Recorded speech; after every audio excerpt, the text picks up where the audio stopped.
नमस्कार दोस्तों। आइए आज हम अध्ययन करते हैं उत्तल दर्पण द्वारा प्रतिबिंब का बनना। ये अगले वाले वीडियो में हम अवतल दर्पण द्वारा प्रतिबिंब का बनना पढ़ चुके थे।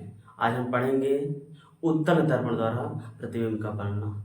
चलिए बात करते हैं। देखिए, जब वस्तु अनंत पर होती है तो क्या होता है, यानी कि जो ये वस्तु है ये यदि अनंत पर होती है तो क्या होता है कि सुनिएगा, जब वस्तु अनंत पर होती है मतलब कि वस्तु अनंत पर है तब प्रतिबिंब कहाँ बनेगा, मुख्य फोकस पर बनेगा। कहाँ बनेगा, मुख्य फोकस पर। इसे हम कह सकते हैं कि जब वस्तु अनंत पर होती है तो उत्तल दर्पण द्वारा बना प्रतिबिंब प्रथम मुख्य फोकस पर बनता है। कहाँ बनता है, मुख्य फोकस पर बनता है। कैसा बनता है, सीधा बनता है और आभासी बनता है और वस्तु से सदैव छोटा प्रतिबिंब बनता है। ठीक है, ये पी आपका ध्रुव है, ये M1 M2 आपका सिरा है, F यही आपका मुख्य फोकस है, C क्या है, वक्रता केंद्र है। ठीक है, और दूसरा कंडीशन क्या है, जब वस्तु अनंत तथा ध्रुव के बीच में होती है तो यानी कि जो ये वस्तु है ये अनंत और ध्रुव के बीच में ही रहेगा। तब क्या होगा, जब ये वस्तु है, ध्यान दीजिएगा, ये आपका वस्तु है, इसका प्रतिबिंब कहाँ बना है, P यानी कि ध्रुव और मुख्य फोकस के बीच बना है। कहाँ बना है, ध्रुव और मुख्य फोकस के बीच बना है, सीधा बना है। ध्यान दीजिएगा, जैसे वस्तु है यहाँ पर वैसे ही प्रतिबिंब है, सीधा बना है और आभासी बना है। वस्तु बड़ा है, प्रतिबिंब आपका छोटा है, यानी कि छोटा बना है। समझ गए, फिर सुन लीजिएगा कि जब वस्तु अनंत तथा ध्रुव के बीच में होती है तो उत्तल दर्पण द्वारा बना प्रतिबिंब ध्रुव तथा मुख्य फोकस के बीच बनता है, सीधा बनता है।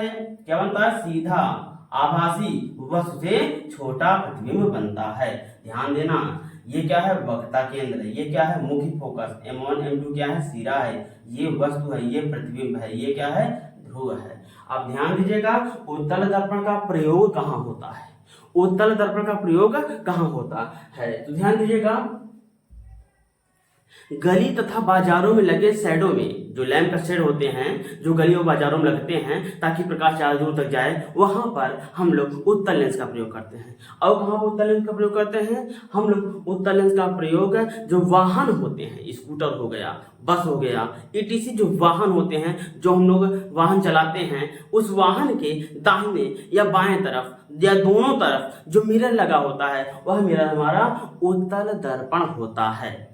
ठीक है, अब आगे ध्यान दीजिएगा, ये तो उत्तल का हो गया। और अवतल का, अवतल दर्पण द्वारा जो प्रयोग होता है, यानी कि अवतल दर्पण का जो हम लोग प्रयोग करते हैं, अवतल दर्पण का प्रयोग हम लोग दाढ़ी बनाने के लिए करते हैं। देखिए, हम अवतल जो दर्पण है उससे दाढ़ी नहीं बनाते, उसको सामने रखते हैं, उसके बाद अपने आप को, यानी कि मेरा जब उसमें प्रतिबिंब बनने लगता है तब मैं उसमें देख करके अपने यानी कि दाढ़ी को शेव करता हूँ।